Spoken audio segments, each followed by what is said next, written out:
আসসালামু আলাইকুম, সবাইকে স্বাগতম আজকের এই ভিডিওতে। এই ভিডিওতে আমরা আলোচনা করব কিভাবে টালিতে জার্নাল ভাউচার রেকর্ড করতে হয়, কেন রেকর্ড করতে হয়। ভিডিওটি শুরু করার আগে আপনাদের কাছে আমার অনুরোধ থাকবে, ভিডিওটি যদি ভালো লাগে তাহলে অবশ্যই লাইক এবং কমেন্ট করবেন। আপনি যদি পুরো ভিডিওটি দেখে থাকেন তাহলে অবশ্যই ডান লিখে দিবেন। আর আমার চ্যানেলে যদি প্রথম ভিডিও দেখে থাকেন তাহলে অবশ্যই সাবস্ক্রাইব করে পাশে থাকা বেল আইকনটি অন করে রাখবেন, যাতে পরবর্তী ভিডিওগুলো খুব সহজেই পেয়ে যান। তো আমরা মূল ভিডিওতে যাচ্ছি। জার্নাল ভাউচার করার জন্য প্রথমে আপনাকে ভি প্রেস করতে হবে।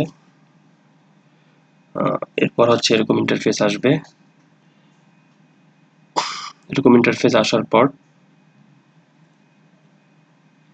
F7 প্রেস করতে হবে, অর্থাৎ আপনার যদি অন্য কোনো ভাউচার আগে রেকর্ড করে থাকেন তাহলে সেই ভাউচার রেকর্ডটাই শুরুতে দেখাবে।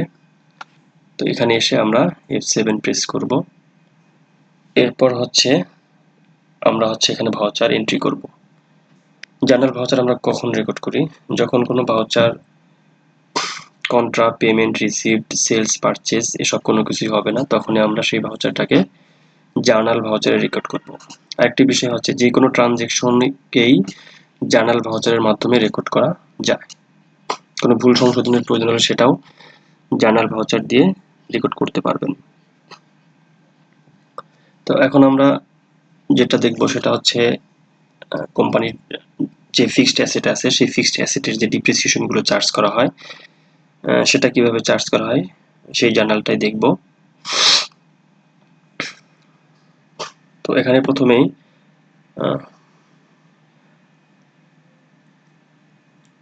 জার্নাল নো, অর্থাৎ জার্নাল নাম্বার এখানে অটোমেটিক চলে এসেছে।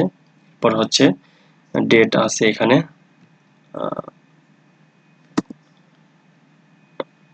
আপনি চাইলে এখানে ডেট দিতে পারবেন।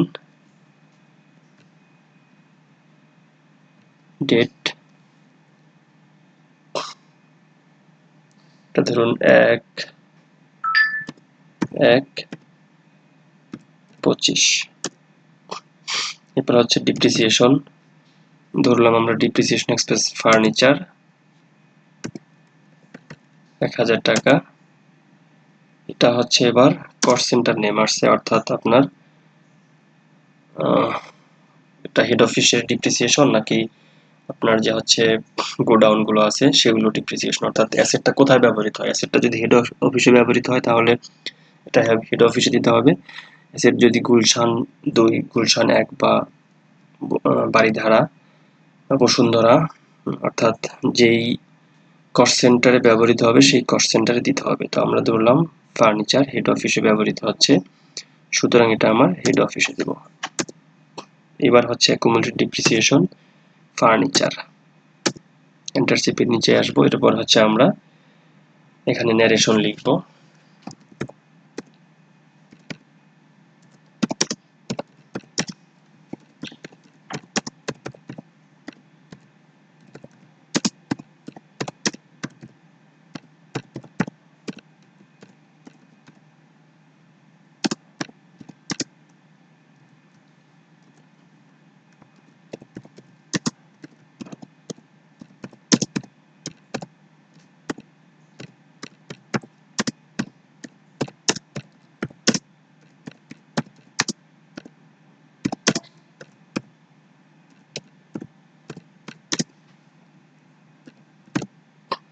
Being the amount recorded for depreciation expense, depreciation of head office furniture for the month of January 2025, অর্থাৎ যদি আমি মান্থলি বেসিস ডিপ্রিসিয়েশন চার্জ করি তাহলে এভাবে মাসের নাম উল্লেখ করে দিতে পারি।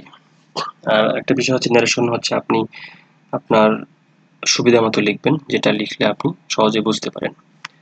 তো এভাবে আমরা ন্যারেশন লিখবো। এরপর হচ্ছে এন্টার চেপে নিচে আসবো। এবার হচ্ছে অ্যাকসেপ্ট করব, এন্টার চেপে অ্যাকসেপ্ট করব। এবার হচ্ছে আমি আরেকটা ডিপ্রিসিয়েশন জার্নাল করব, সেটা হচ্ছে computer equipment depreciation expense computer equipment debit, এটা ধরেন 500 টাকা। এবার হচ্ছে কস্ট সেন্টার, আমি ধরলাম এই কম্পিউটার ইকুইপমেন্ট আমার গুলশান 1 কস্ট সেন্টারে ব্যবহৃত হচ্ছে, সুতরাং আমি সেখানে দিব। এবার হচ্ছে ক্রেডিট কি accumulated depreciation expense, computer equipment. এবার হচ্ছে কন্ট্রোল আর চেপে আমরা আগের যে ন্যারেশনটা লিখেছিলাম সেটা নিয়ে আসতে পারি। লিখে এবার হচ্ছে আমরা এখানে কিছু সংশোধন করব। সংশোধনটা হচ্ছে যেখানে আমরা লিখেছিলাম হেড অফিস ফার্নিচার, সেখানে আমরা লিখব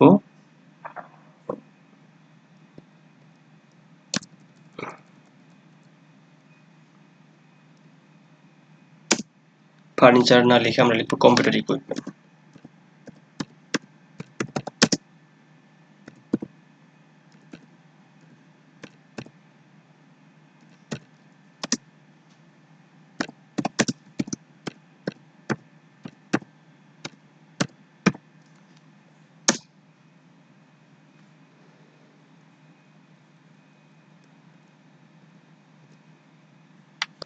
Being the amount recorded for depreciation of computer equipment of Gulshan Act for the month of January 2025। এবার হচ্ছে এন্টার চেপে অ্যাকসেপ্ট করব। এই ছিল জার্নাল এন্ট্রি রেকর্ড করার প্রসেস। আপনি যদি সম্পূর্ণ ভিডিও দেখে থাকেন তাহলে অবশ্যই একটি কমেন্ট করবেন। ভিডিওটি ভালো লাগলে তাহলে অবশ্যই সাবস্ক্রাইব করে পাশে থাকা বেল আইকনটি অন করে রাখবেন। সকলকে ধন্যবাদ। পরবর্তী কোনো ভিডিওতে দেখা হবে। আল্লাহ হাফেজ।